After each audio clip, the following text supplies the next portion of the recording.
नमस्कार, मैं हूं कल्याण सिंह चंदेल। स्वागत करता हूं आपके अपने ही YouTube चैनल साइंटिफिक नॉलेज में।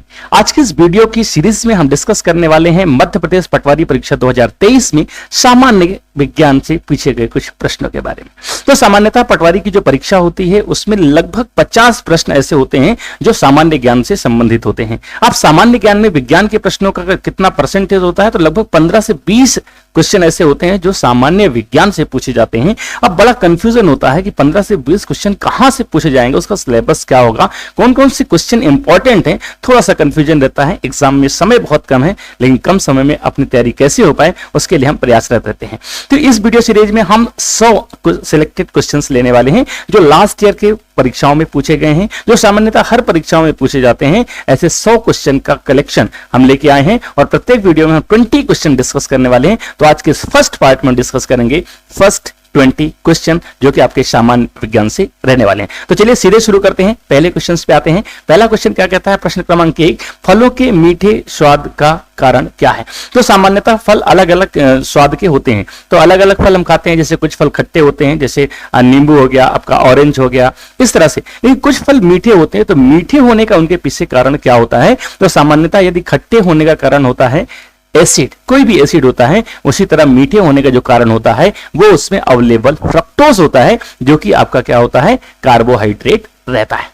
क्लियर है। चलिए नेक्स्ट क्वेश्चन पे पहुंचते हैं। क्वेश्चन नंबर 2 कहता है कि आवृत्ति की इकाई क्या होती है। पहले तो हमें यह समझना होगा कि भैया ये आवृत्ति है क्या। तो सामान्यतः अगर इस तरह से कोई भी चीज जाती है तो इसे हम बोलते हैं फ्रीक्वेंसी।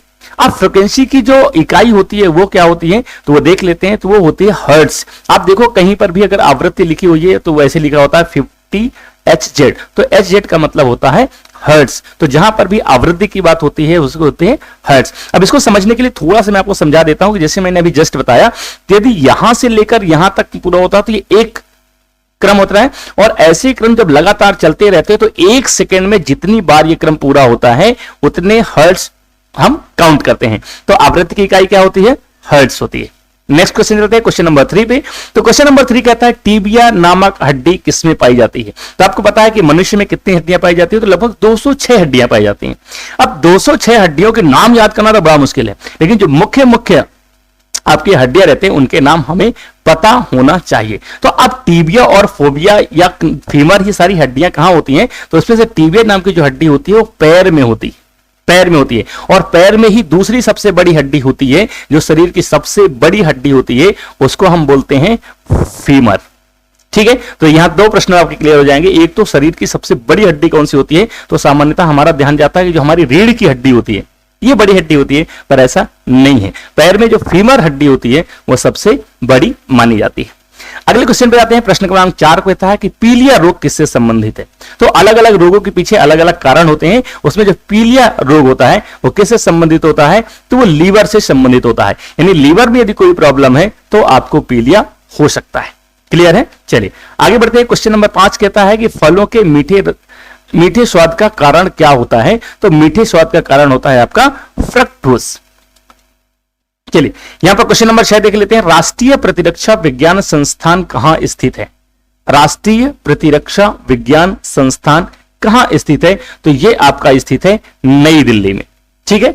नेक्स्ट पढ़ते हैं प्रश्न क्रमांक 7 में। तो प्रश्न क्रमांक 7 कहता है कि विक्रम साराभाई अंतरिक्ष केंद्र कहां स्थित है। तो ये जो आपका सामान्यतः जितना भी आपका एस्ट्रोनॉमी का काम होता है वो आपका विक्रम साराभाई अंतरिक्ष केंद्र में होता है, जो कि आपकी तिरुवनंतपुरम यानी कि तमिलनाडु में स्थित है। अगले प्रश्न पहुंचते हैं। प्रश्न क्रमांक 8। तो प्रश्न क्रमांक 8 कहता है कि HIV विषाणु से होने वाले रोग का नाम बताइए। यानी HIV विषाणु से, वायरस से कौन सा रोग होता है। तो हम सामान्यतः सबको पता है, लेकिन देख लेते हैं। उत्तर कहता है एड्स। यानी एड्स एक ऐसी बीमारी होती है जो किसके वजह से होती है, वो HIV वायरस की वजह से होती है। क्लियर है। आगे बढ़ते हैं। क्वेश्चन नंबर 9 कहता है कि मानव शरीर में प्रचुर मात्रा में कौन सा तत्व पाया जाता है। तो सामान्यतः जब मानव के शरीर में पाया जाने वाला तत्व पाया जाए या पदार्थ पाया जाए, तो पदार्थ सबसे ज्यादा मात्रा में कौन सा होता है, वो होता है H2O वाटर। अब वाटर में जब हम तत्व की बात करते हैं तो यहां पर दो तत्व हैं, एक आपका हाइड्रोजन है और दूसरा ऑक्सीजन है, लेकिन सबसे ज्यादा मात्रा में जो पाया जाता है वो कौन सा होता है, वो आपका ऑक्सीजन होता है। क्यों? क्योंकि ऑक्सीजन आपका वाटर में भी अवेलेबल होता है और जब हम ऑक्सीजन गैस सांस में लेते हैं तो भी वहां पर ऑक्सीजन जाती है। इस वजह से सबसे ज्यादा मात्रा में जो पाया जाने वाला तत्व है वो कौन सा है, ऑक्सीजन। क्वेश्चन नंबर 10 कहता है कि मलेरिया परजीवी की कौन सी अवस्था संक्रामक है। यानी मलेरिया तो परजीवी है, सभी को पता है। परजीवी किसे कहते हैं कि जो दूसरों पर अपने भोजन के लिए आश्रित होते हैं उन्हें बोलते हैं परजीवी। अब उसकी कौन सी अवस्था है जो संक्रामक है, जिससे रोग हो जाते हैं, तो वो आपका स्पोरोजोइट है, जिसकी वजह से विभिन्न प्रकार के रोग होते हैं। प्रश्न क्रमांक 11 कहता है कि पत्तियों के दो मुख्य कार्य होते हैं। पत्तियों के दो मुख्य कार्य कौन से होते हैं? तो सामान्यतः हमें पता है कि पत्तियों से भोजन बनाने का काम होता है, जिससे प्रकाश संश्लेषण कहते हैं। प्रकाश संश्लेषण के माध्यम से वो क्या करता है, भोजन बनाता है और पौधे के विभिन्न भागों तक पहुंचाने का कार्य करता है। अगला काम क्या होता है, वातपोत्सर्जन। वातपोत्सर्जन क्या होता है कि जो आपका पेड़ है वो नीचे जड़ों से पानी लेता है, पानी धीरे धीरे ऊपर पत्तियों में पहुंचता है और पत्तियां जब धूप के प्रभाव में पड़ती हैं, यानी उसमें टेम्परेचर पड़ता है, तो जिसकी वजह से वो पानी भाप बनकर उड़ता है। इसे हम बोलते हैं वातपोत्सर्जन, जिसकी वजह से उसका टेम्परेचर, जो तापमान होता है, वो मेंटेन रहता है। तो ऐसे दो काम होते हैं पत्तियों के, कौन सा, एक प्रकाश संश्लेषण और दूसरा वातपोत्सर्जन।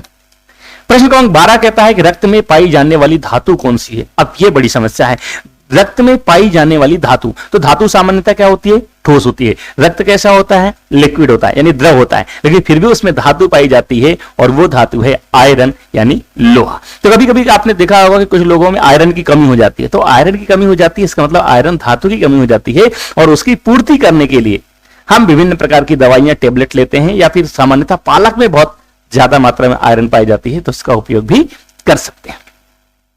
प्रश्न क्रमांक 13 कहता है केचुए की कितनी आंखें होती। अब केचुए की आंखें कितनी होती, तो केचुआ तो सभी ने देखा होगा, वो दोनों तरफ से चलता है, आगे से भी चलता है, पीछे से चलता है। सामान्यतः जो गांव के लोग होंगे, जो खेतों में गए होंगे, उन्होंने देखा होगा। आजकल तो शहरों में भी पाए जाते हैं, तो उनकी कोई भी आंख नहीं होती है, और यही कारण है कि वो किसी भी डायरेक्शन में आ जा सकते हैं या चल सकते हैं। आगे चलते हैं, प्रश्न क्रमांक 14 की बात करते हैं। तो प्रश्न क्रमांक 14 कहता है किण्वन का उदाहरण क्या है। तो किण्वन के बहुत सारे उदाहरण हैं, आपके घरों में पाए जाते हैं, आपके किचन में पाए जाते हैं। यदि आप पता लगाएंगे तो आप कुछ कारण जानने को मिलेंगे, लेकिन उत्तर इसके देख लेते हैं। तो इसमें 3-4 उत्तर हैं। पहला है आपका दूध का खट्टा होना, यानी दूध का दही बनना। सामान्यतः दूध को हम रख देते हैं दोपहर में, गर्मी में, रात को, वो दही में कन्वर्ट हो जाता है, इतनी खट्टा हो जाता है। किसकी वजह से होता है, तो किण्वन की वजह से होता है। दूसरा, खाने की ब्रेड बनाना, जो ब्रेड बनती है, जो फूल जाती है, वो किसकी वजह से होती है, किण्वन की वजह से होती है। या गीला आटा आप करके रख दो, अगर फ्रिज में नहीं रखोगे तो वो भी खट्टा हो जाता है, तो किसकी वजह से होता है, तो किण्वन की वजह से हो जाता है। प्रश्न क्रमांक 15 की बात करते हैं। तो क्वेश्चन नंबर 15 कहता है कि देसी घी में से सुगंध क्यों आती है। यानी देसी घी में ऐसा कौन सा कंटेंट होता है, ऐसा कौन सा मटेरियल होता है, कौन सा केमिकल होता है, जिसकी वजह से बहुत अच्छी सुगंध आती है। तो जो लोग खाते होंगे उनको ध्यान में होगा, उसका नाम होता है डाइएसिटिल। डाइएसिटिल एक केमिकल होता है, जिसके कारण जो आपका घी रहता है, देसी घी रहता है, उसका सुगंध आता है। प्रश्न क्रमांक 16 पे पूछते हैं, 16 कहता है कि विद्युत धारा का एसआई मात्रक क्या है। तो विद्युत धारा का एसआई मात्रक, यह आपसे पूछ रहा था एसआई क्या है, तो आपको पता होना चाहिए एसआई क्या है। तो आई है आपका इंटरनेशनल, इंटरनेशनल मतलब अंतरराष्ट्रीय, और एस मतलब होता है सिस्टम। यानी जो अंतरराष्ट्रीय स्तर पर जो सिस्टम बना हुआ है, उसमें विद्युत धारा यानी इलेक्ट्रिसिटी की यूनिट क्या है, तो वो है आपका एम्पियर, और सामान्यतः इसको हम ए से डिनोट करते हैं।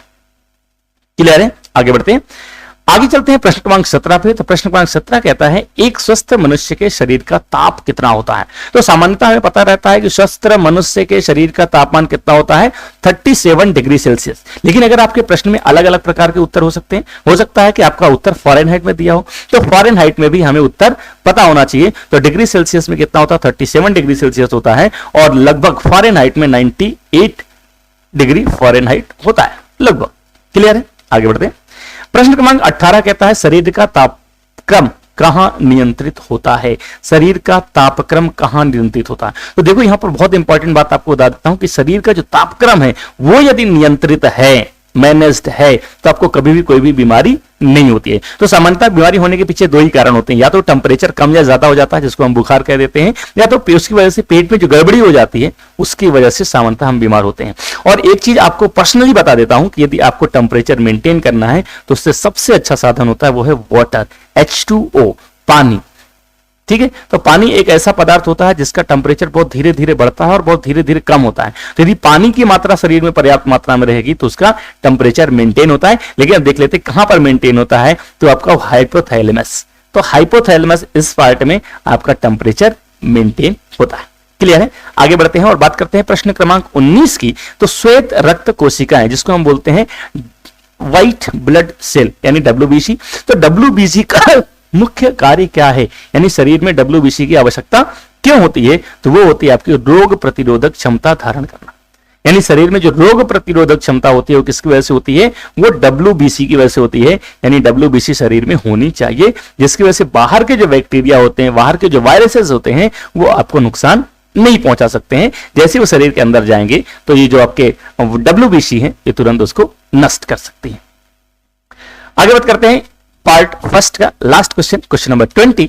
इंद्रधनुष में किस रंग का विक्षेपण अधिक होता है। अच्छा, इससे रिलेटेड भी बहुत सारे क्वेश्चन आपसे पूछे जा सकते हैं। जैसे इंद्रधनुष में कितने रंग होते हैं, तो आपके पास होते हैं 7 कलर्स होते हैं। फिर आपको पूछा जाता है कि जो आपका सूर्य है उसका प्रकाश का कलर क्या होता है, तो सामान्यतः व्हाइट होता है। जब वो रिफ्लेक्शन में आता है तो उसके 7 कलर्स यानी विक्षेपण जिसे कहते हैं वो दिखाई देते हैं। उनमें कौन कौन से कलर होते हैं, तो बैनी, आह, पिलाना, ये एक शॉर्ट फॉर्म है, विब्ग्योर अंग्रेजी में होता है, जिसके माध्यम से हम 7 कलर जान सकते हैं। लेकिन यहां पर प्रश्न पूछा गया है कि विक्षेपण अधिक होता है तो किस रंग का होता है, तो वो होता है आपका लाल रंग का। यही कारण है कि लाल रंग का उपयोग हम कहां कहां करते हैं, तो सामान्यतः ट्रैफिक सिग्नल्स में, या फिर जहां कोई खतरे वाली बात होती है वहां पर हम रेड का उपयोग करते हैं। क्यों, क्योंकि उसका विक्षेपण सबसे ज्यादा होता है, जिसकी वजह से वो हमें बहुत दूर से दिखाई दे जाती है। तो ये रहा आपका पार्ट फर्स्ट, जिसमें हमने डिस्कस किया 20 क्वेश्चंस की, और नेक्स्ट पार्ट में हम और 20 क्वेश्चंस की बात करेंगे। इस तरह से लगातार 5 पार्ट में ये सीरीज कंप्लीट करेंगे।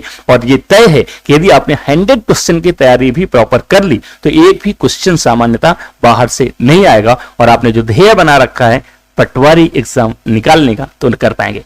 Thank you so much, bye bye, take care. मिलते हैं नेक्स्ट वीडियो में, तब तक के लिए देखते रहिए साइंटिफिक नॉलेज। धन्यवाद।